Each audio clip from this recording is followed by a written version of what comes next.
force de l'esprit. Bonsoir et bienvenue, vous êtes au bon endroit, au bon moment, pendant le 20h sur France 3 Corse via Steel.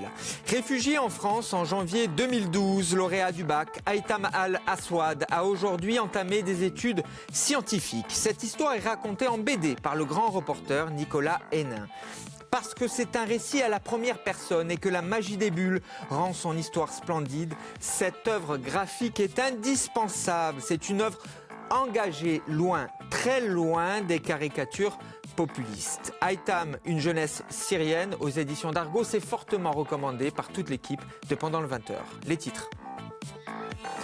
La crise des réfugiés, quelle solution? C'est notre sujet du soir. Son documentaire est un portrait de Dominique Boukine. Bernard Briançon nous en parle. Il est l'invité de votre 20h. Bonsoir Bernard. Bonsoir Philippe. Bienvenue sur le plateau de Pendant le 20h. Vous proposez un documentaire sur Dominique Boukine. Il s'agit d'un portrait qui met en perspective son parcours, un portrait et non une agiographie. Hein. C'est ça qui est très intéressant. C'est surtout toute dans le film. L'objectif qu'on avait dans ce documentaire. J'ai du mal à trouver mon mot parce que avoir travaillé avec Dominique Boukine oblige à une certaine résistance par la suite. Donc, parce qu'on le connaît tellement bien qu'on est parfois charmé un peu par les caractéristiques du personnage, qui est un personnage un peu atypique dans le monde politique, notamment en Corse. Vous dites résistance, alors c'est pas anodin d'utiliser comme ça dès le début de notre conversation ce mot-là, parce que c'est un mot qui lui convient bien finalement. Exactement, et le hasard finalement il est né en 1943, qui est une date importante pour la Corse, puisque c'est l'année de la libération de la Corse, et l'année où le Parti communiste a été fondamentalement héroïque, et a probablement été le parti dominant de l'époque, à la fin de la guerre. Et toute la difficulté, c'était d'essayer de montrer comment ce Parti communiste, si légitime au sortir de la guerre, a progressivement, durant les années suivantes, perdu de cette légitimité. Et l'un des intervenants, André Faz, dit qu'il a perdu son capital. Un politologue qui analyse. Alors, vous l'avez dit, hein, vous avez été son collaborateur, proche collaborateur, vous avez été également journaliste pour des chaînes d'information en continu, pour une chaîne d'information en continu notamment. Ça a été facile pour vous d'avoir cette distance nécessaire, d'une part l'observation, Dominique Boukine, que vous connaissez bien, et pour rendre la réalité telle que vous la perceviez dans ce film. J'étais d'autant plus tranquille que, n'étant pas communiste, j'avais à cœur d'essayer de rendre compte d'un personnage qui a une fidélité dans l'engagement politique qui est assez exceptionnelle.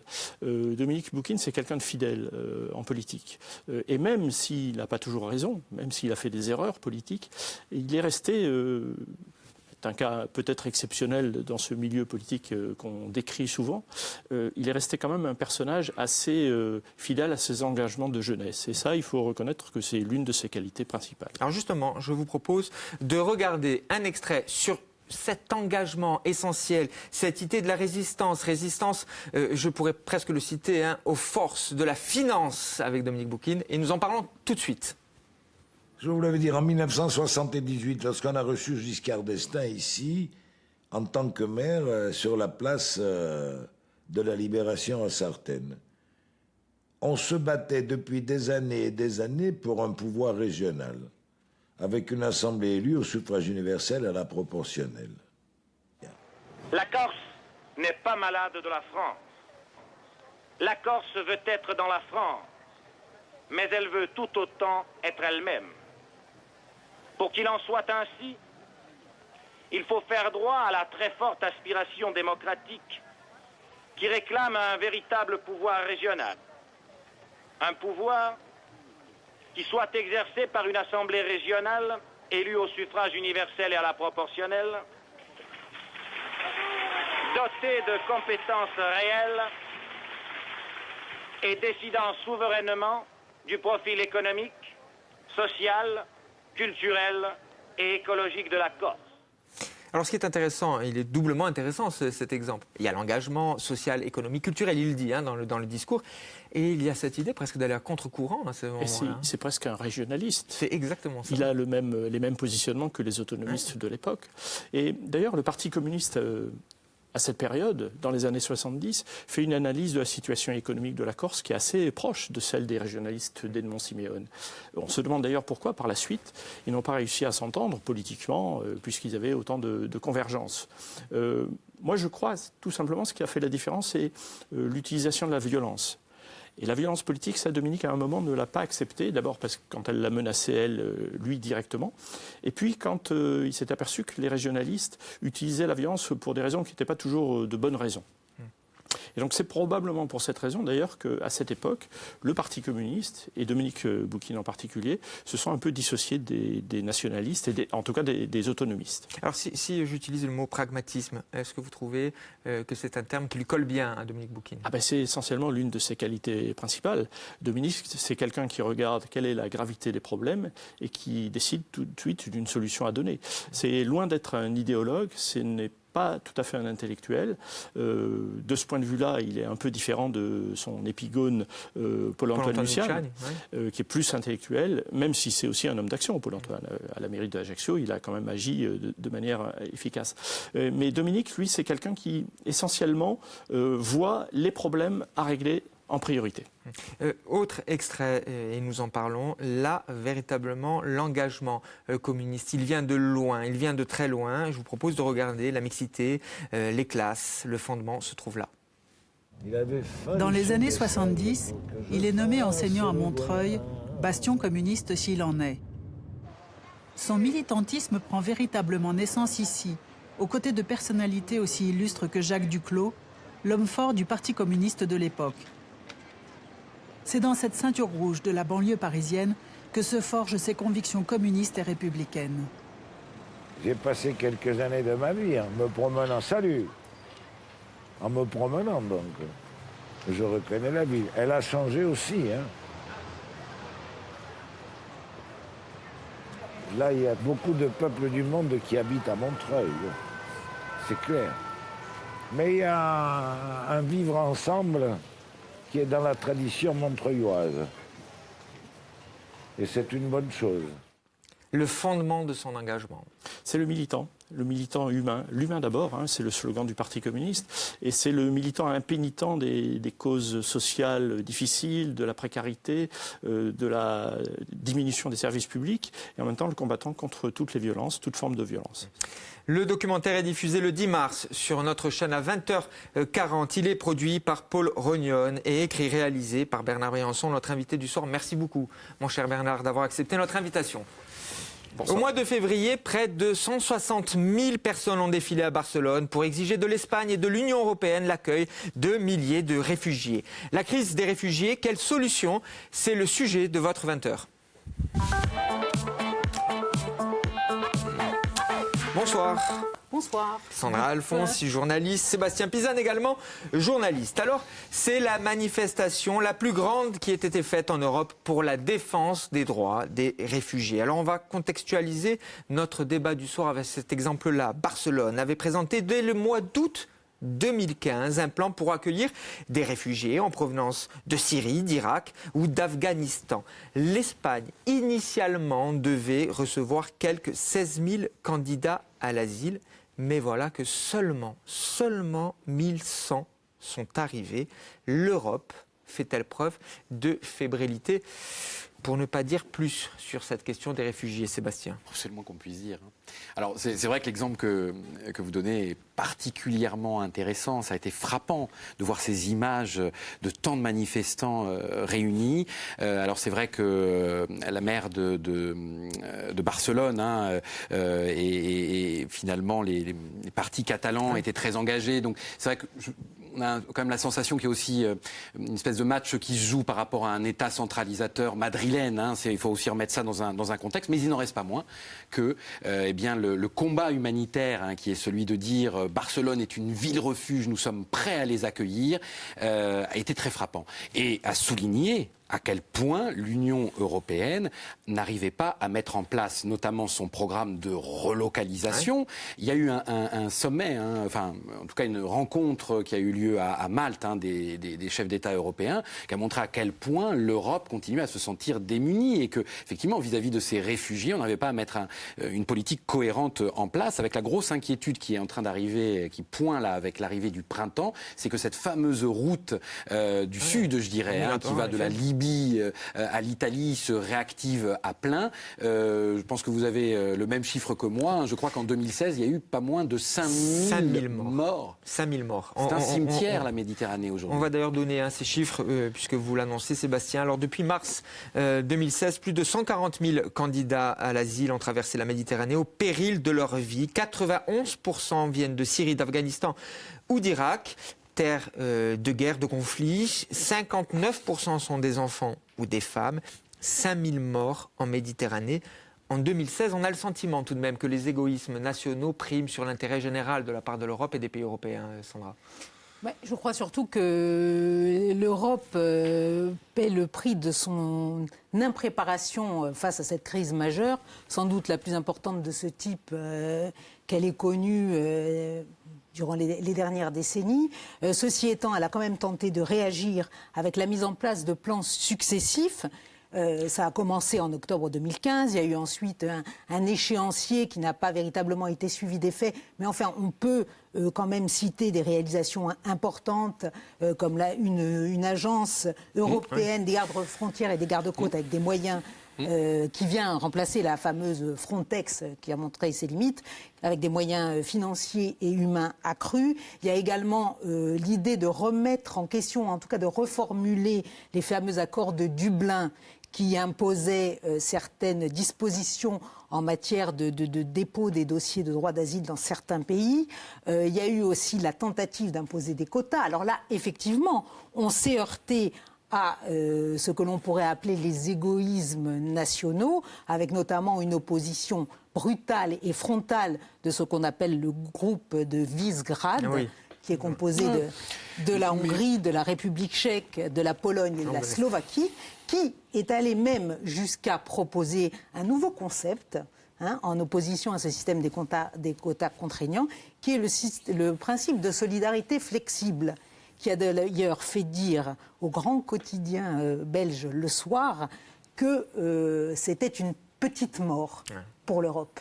Alors, l'impréparation de l'Europe, peut-être, mais vous avez cité tout un tas d'exemples qui montrent quand même que là, pour le coup, moi, plus les mois passent, j'étais assez dur vis-à-vis de, notamment lors d'une émission qu'on a fait déjà, vis-à-vis de l'Europe, de l'Union européenne. Mais enfin, moi, l'égoïsme des États me saute de plus en plus aux yeux, parce qu'aujourd'hui, il y a des dispositifs qui existent. Aujourd'hui, il y a des États qui ne veulent véritablement pas jouer le jeu, pour des raisons qui sont d'ailleurs bien souvent des raisons électorales. On a vu une Angela Merkel qui a ouvert en grand les portes en Allemagne, qui a battu en retrait parce que ça posait des problèmes logistiques, mais aussi parce qu'elle commençait à être de plus en plus mal au sein de son propre parti. Vous parlez des pays de l'Est de l'Europe. Victor, rappelez-moi son nom, Orban, voilà, le Premier ministre hongrois, c'est très simple. C'est un personnage trumpien. Lui, les réfugiés, pour lui, c'est le cheval de Troie des terroristes. Quand on part sur des bases comme ça, on est en train de parler d'un Premier ministre. Quand on part sur des bases comme ça, moi je veux bien qu'on dise l'Union européenne ne fait pas ci, ne fait pas ça, mais qu'est-ce qui se passe dans chaque État ? Des États qui ne veulent pas justement appliquer les accords en matière de programme de relocalisation, et des pays qui se remettent en place des contrôles. Alors, c'est pas mal effectivement de contrôler quand même un minimum peut-être les frontières, mais de là à élever des murs, comme on le voit notamment en Hongrie, en Slovaquie. Ça pose un vrai problème. Alors, les solutions, vous en avez donné quelques-unes apportées par l'Union européenne, mais tout de même, ces quelques mots, nous en avions déjà parlé, vous l'avez souligné, Sébastien, dans une précédente émission, ces mots du rapport d'Amnesty International, c'est intéressant aussi de voir de ce côté-là. Ils écrivent ceci dans leur dernier rapport concernant la crise des réfugiés, notamment en Méditerranée. Depuis plusieurs années, l'Union européenne, qui compte plus de 500 millions d'habitants et qui constitue l'ensemble politique le plus riche de la planète, s'est montrée incapable d'apporter une réponse cohérente, humaine, respectueuse des droits humains dans la crise des réfugiés. Des réfugiés, c'est nous qui le nommons ainsi, ils préfèrent utiliser le terme de migrants. Incapable, l'Union européenne est incapable, malgré ce que vous avez dit, excusez-moi Sandra, malgré ce que vous avez dit. Alors, il y a quand même eu la mise en place de ce plan Union européenne-Turquie, dont on parle un petit peu moins maintenant, mais qui, sur le terrain, a donné des résultats relativement satisfaisants en termes comptables, si on peut employer cette formulation en ce qui concerne un drame humanitaire. Bon, ceci étant, il s'est heurté ensuite aux problèmes internes liés à la situation en Turquie, mais il a pu sembler apporter un embryon de solution, si j'ose dire. D'ailleurs, au fameux sommet de La Valette que vous évoquiez tout à l'heure, qui s'est tenu le 3 février dernier, les Européens ont envisagé de transposer ce plan au niveau de la Libye, avec l'Italie en fer de lance.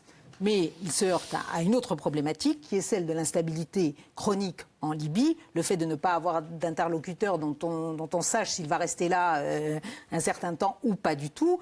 Et puis, la Libye n'étant pas membre du Conseil de l'Europe, elle n'offre pas tout à fait les mêmes garanties, si j'ose dire, en termes de respect des droits humains qu'on pourrait attendre d'un pays qui espère à terme intégrer l'espace européen. Voilà. Donc, il y a quand même ces solutions que je qualifierais de médianes, qui sont mises en place avec des résultats encore mitigés. Est-ce que vous n'avez pas le sentiment quand même qu'il y a une sorte d'Europe complètement divisée, l'Europe de l'Est, vous l'avez un petit peu dit, Sandra, au départ, l'Europe de l'Est, notamment avec tous ces pays que l'on dit, j'aime pas utiliser cette expression, mais des géopoliticiens l'utilisent, émergents en Europe de l'Est. Est-ce que vous n'avez pas le sentiment qu'il s'agit d'une crise profonde, d'une crise des valeurs?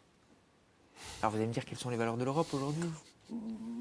Voilà, exactement. Oui, c'est vrai, parce que lorsque je vous parlais de l'idéal européen, allez. Oui, lorsque je vous parlais de ce concept de solidarité flexible, justement, proposé par ce groupe de pays d'Europe de l'Est, l'ensemble de la presse européenne a parlé non seulement d'une crise de valeurs, mais de fustigé. Complètement. Vous savez, ma distance avec le terme de valeur, encore une fois, c'est un peu tarte à la crème, tout ça. Mais il y a une valeur simple sur laquelle on va peut-être tous se réunir, c'est que, eh bien, il y a quand même la Convention de Genève, qui date quand même de quelques décennies. On est censé, c'est une obligation d'accueillir des gens qui viennent quand même, il ne faut pas l'oublier, de pays en guerre, qui viennent de pays où ils souffrent de tout un tas de discriminations du fait de leur orientation politique, religieuse, voire sexuelle. Voilà. Donc, à un moment donné, il y a quand même les ressorts, ils sont là. Et aujourd'hui, on a une vraie crise humanitaire, puisque on parlait des gens qui meurent en Méditerranée, il y a des gens qui commencent à mourir dans les camps. Manque de volontarisme politique, est-ce qu'on peut dire cela? Des États. Moi, maintenant, aujourd'hui, je trouve quand même que les États, et notamment au niveau, appliquons le programme de relocalisation. Aujourd'hui, l'Italie et la Grèce sont deux pays sur lesquels il y a une pression phénoménale, qui sont dans les difficultés que l'on sait. Demain, à Lampedusa, ça va être à nouveau terrible ce qui va se passer. Je veux dire, il y a un programme de relocalisation, appliquons-le. Alors, programme de relocalisation, pardon, on va s'intéresser à la Corse. Juste cette formule, en tout cas, Jean-Guy Talamone écrivait ceci en 2015 sur son blog. Que faire devant cette urgence? Tenter de barricader ses portes en tremblant, comme certains le suggèrent. Ceux qui ont une certaine idée de la Corse, ceux qui considèrent que nous sommes une nation et non une population apeurée sur un morceau de territoire français, ne peuvent avoir cette attitude. Moi, je trouve que voilà, ça renvoie au panache des Catalans. Oui, moi, je suis tout à fait dans cette façon d'envisager les choses. Il me semble d'ailleurs que l'Assemblée de Corse avait adopté une délibération en 2015 dans ce sens. Bon, ensuite, malheureusement, c'est du côté de Paris et des instances nationales que... Alors, ces mots ont été écrits avant la délibération de l'Assemblée de Corse. L'Assemblée de Corse a adopté une délibération en octobre 2015, il me semble.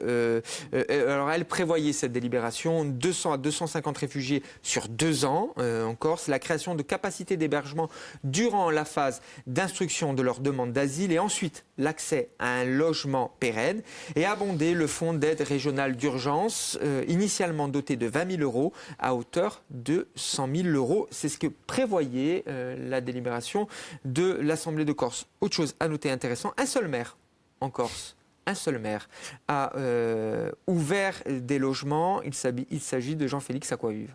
Oui, tout à fait. Maire de l'Aude, aussi. C'est le seul. Et aussi, Antoine Aquavive, journaliste, a également ouvert sa maison. Mais c'est vrai, c'est important de le signaler. Oui, tout à fait. Oui. L'État, pourquoi l'État... Justement, on parlait de pragmatisme, on parlait de volontarisme. L'État sur la Corse, voilà ce que la préfecture a prétexté suite à la délibération. L'absence de guichet unique et la cherté des transports. Alors, je vais me faire... Merci d'utiliser ce mot prétexte. Parce voilà. qu'à un moment donné, je crois que des agents qui travaillent dans ce fameux office, là, comment vous appelez ça voilà, d'accueil, là, voilà, ce guichet unique, je crois qu'on aurait pu en dépêcher quelques-uns en Corse pour accueillir, rappelez-moi, 250 personnes. 200, on va arrêter de se moquer du monde. Au final, je pense que Paris aussi avait un petit peu peur d'un contexte qu'on estimait peut-être un petit peu tendu, avec une population qui aurait peut-être réagi. Mais enfin, ça, c'était... Voilà, non, il n'y avait pas de preuve que les choses se passeraient comme ça. Je vous opposerai un petit argument. On n'a pas vu non plus de mouvement massif de population et de descente dans les rues pour réclamer l'application de ce dispositif, à ma connaissance. Non, c'est vrai, il n'y a pas eu de... Oui, mais ce qui, à l'inverse, ne veut pas dire qu'on avait une population qui était farouchement hostile, et je ne crois pas que pas du tout. 200 personnes réparties sur le territoire auraient... Non, je crois que là encore, il faut... aussi peut-être contextualiser au niveau des populations. On parle de l'exemple de Barcelone, on a parlé de l'accueil de l'Allemagne. Ce sont des régions européennes très riches, parmi les plus riches. La situation et l'accueil peut être perçu de façon différente dans des régions dont la précarité est installée, et c'est le cas de la Corse, il ne faut pas se voiler la face non plus. Est-ce que ça signifie pour autant que... Argument prétexte.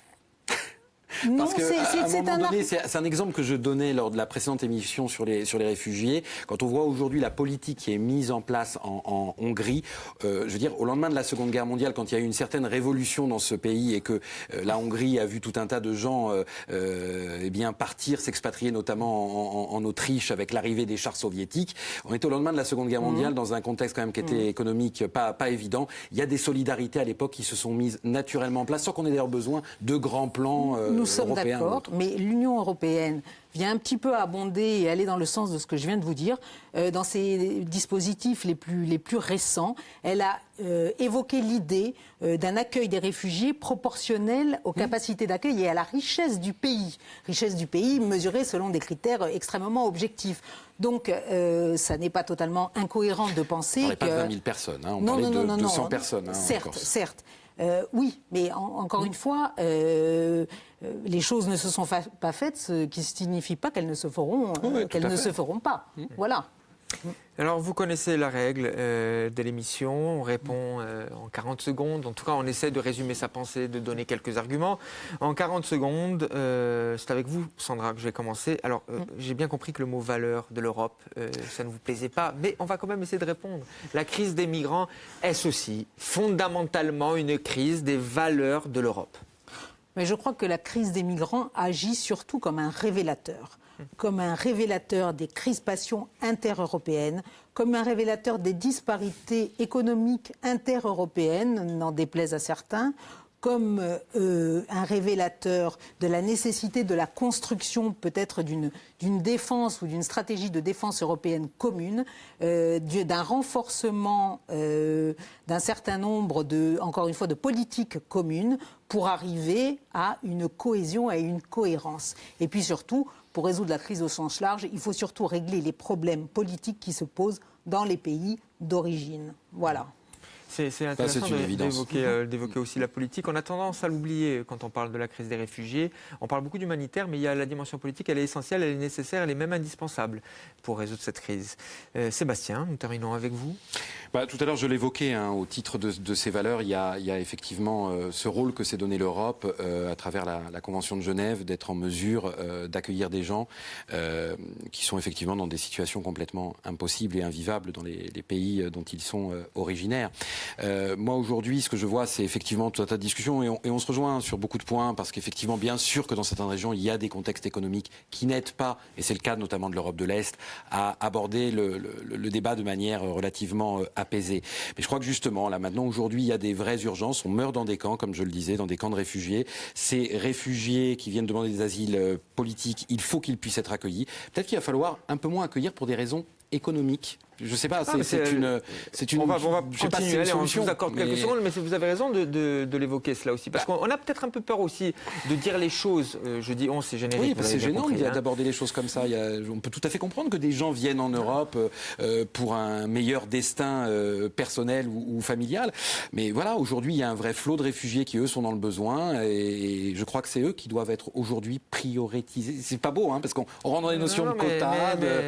Mais bon. C'est une des pistes. Hein. De toute façon, il faut se dire que quand il y a des discours de vérité, cela empêche aussi la montée des populistes. Et dans ces questions-là, dans ces questions autour des réfugiés, dans ces questions autour des migrants, la notion, les paroles populistes sont extrêmement dangereuses. Hein. Véritablement dangereuse. Merci beaucoup à vous deux d'avoir abordé ce sujet, la crise des réfugiés. Nous avons essayé d'évoquer des pistes, des solutions. Ce fut le débat de notre 20h. Merci à vous deux, à très vite. Merci à vous de nous avoir suivis. Vous pouvez revoir cette émission sur la page Facebook de France 3 Corse via Astel et également sur la chaîne YouTube. Je vous dis à très vite, même lieu, même heure. Ça se passe évidemment pendant le 20h.